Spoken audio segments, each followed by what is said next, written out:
Hello YouTube.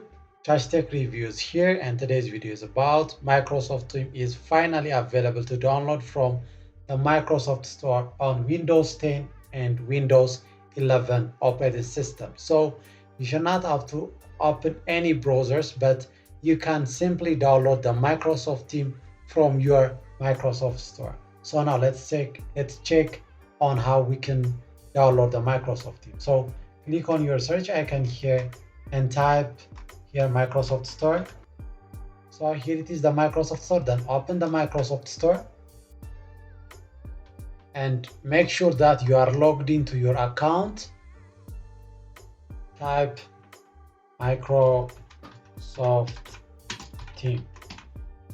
So here the Microsoft Team option, so search for it,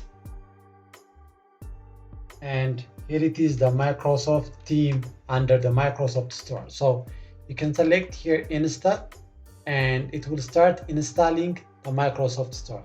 So you can use after the installation completed.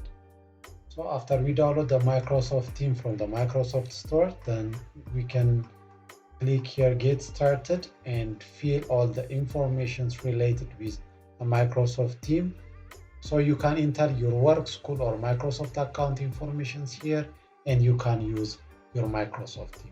So this is all about for today's video. And if today's video is helpful, please like, subscribe, and share. Touch Tech Review. Thank you for watching. Touch Tech Review out.